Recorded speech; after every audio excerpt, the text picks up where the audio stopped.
ಜನಸಾಗರ. ಕಣ್ಹಾಯಿಸಿದಲ್ಲೆಲ್ಲ ಭಕ್ತಿಯ ಝೇಂಕಾರ. ಮಂದಿರಗಳುದ್ದಕ್ಕೂ ವಿದ್ಯುತ್ ದೀಪಾಲಂಕಾರ. ಸರ್ವಾಲಂಕೃತ ರಥದಲ್ಲಿ ಸ್ವಾಮಿ ಕಾಲಭೈರವೇಶ್ವರ ಗಾಂಭೀರ್ಯದಿಂದ ಮೆರವಣಿಗೆ ಸಾಗುತ್ತಿದ್ರೆ ಸಹಸ್ರಾರು ಭಕ್ತರು ಪುನೀತರಾಗಿದ್ರು. ಹೂಗಳಿಂದ ಸಿಂಗಾರಗೊಂಡಿದ್ದ ರಥೋತ್ಸವಕ್ಕೆ ಹೂ ಹಣ್ಣು ಎಸೆದು ಭಕ್ತಗಣ ಪುಳಕಿತಗೊಂಡಿತ್ತು.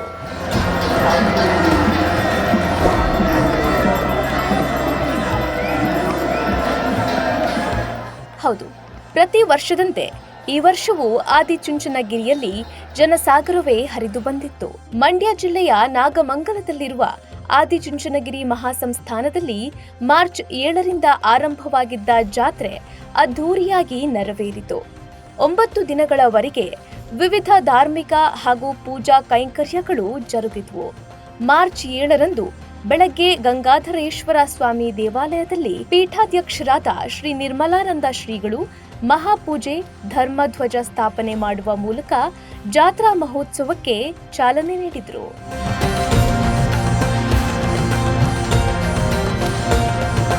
ಮಾರ್ಚ್ 8ರಂದು ಸಂಜೆ ಸರ್ವಾಲಂಕೃತ ಚಂದ್ರಮೌಳೇಶ್ವರ ಸ್ವಾಮಿ ಉತ್ಸವ, ಮಾರ್ಚ್ 9ರಂದು ಸಂಜೆ ಮಲ್ಲೇಶ್ವರ ಸ್ವಾಮಿ ಉತ್ಸವ ಅದ್ಧೂರಿಯಾಗಿ ನಡೆಯಿತು. ಮಾರ್ಚ್ 10ರಂದು ಬೆಳಗ್ಗೆ ನಡೆದ ಸರಳ ಸಾಮೂಹಿಕ ವಿವಾಹದಲ್ಲಿ ನವ ಜೋಡಿಗಳು ಹೊಸ ಬಾಳಿಗೆ ಕಾಲಿಟ್ರು. ಇದಾದ ನಂತರ ಸಂಜೆ ಹಿರಿಯ ದಂಪತಿಗಳಿಗೆ ಸನ್ಮಾನ ಮಾಡಲಾಯಿತು. ಅದೇ ದಿನ ಸಂಜೆ 6ರಿಂದ ಸಿದ್ದೇಶ್ವರ ಸ್ವಾಮಿ ಉತ್ಸವ ಅದ್ಧೂರಿಯಾಗಿ ಜರುಗಿತು. ಮಾರ್ಚ್ 11ರಂದು ಬೆಳಗ್ಗೆ ಕಾಲಭೈರವೇಶ್ವರ ಸ್ವಾಮಿಗೆ ಸುವರ್ಣ ಕವಚ ಅಲಂಕಾರ, ಗಂಗಾಧರೇಶ್ವರ ಸ್ವಾಮಿಗೆ ರಜತ ನಾಗಾಭರಣ ಅಲಂಕಾರದೊಂದಿಗೆ ಪೂಜಾ ಕಾರ್ಯಕ್ರಮ ನಡೆದಿದ್ದು, ಸಂಜೆ ಕಾಲಭೈರವೇಶ್ವರ ಸ್ವಾಮಿಯ ಹೂವಿನ ಪಲ್ಲಕ್ಕಿ ಉತ್ಸವ ಹಾಗೂ ನಿರ್ಮಲಾನಂದನಾಥ ಶ್ರೀಗಳ ಮುತ್ತಿನ ಪಲ್ಲಕ್ಕಿ ಉತ್ಸವಗಳು ಜರುಗಿದ್ವು.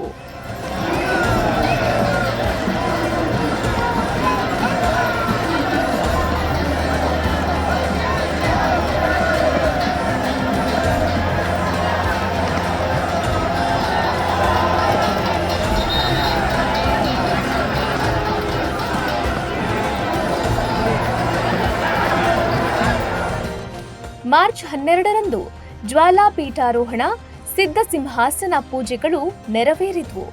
ಚಂದ್ರಮಂಡಲೋತ್ಸವ ಕಂಡು ಭಕ್ತರು ಪುಳಕಗೊಂಡರು.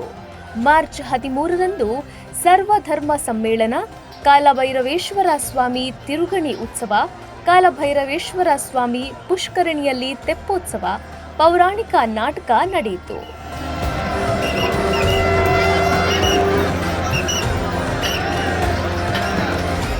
ಮಾರ್ಚ್ 14ರಂದು ಬೆಳಗಿನ ಜಾವ ಗಂಗಾಧರೇಶ್ವರ ಸ್ವಾಮಿ ಮಹಾರಥೋತ್ಸವ ಜರುಗಿತು.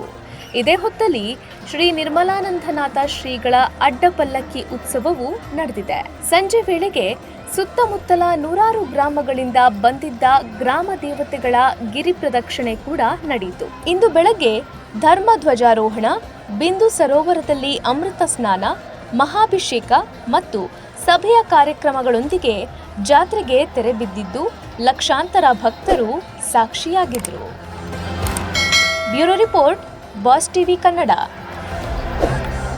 ಲೇಟೆಸ್ಟ್ ಹಾಗೂ ಇಂಟ್ರೆಸ್ಟಿಂಗ್ ಸುದ್ದಿಗಳಿಗಾಗಿ ಬಾಸ್ ಟಿವಿ ಕನ್ನಡ ಚಾನೆಲ್ನ ಸಬ್ಸ್ಕ್ರೈಬ್ ಮಾಡಿ. ಹಾಗೆಯೇ ಬೆಲ್ ಐಕಾನ್ ಪ್ರೆಸ್ ಮಾಡಿ.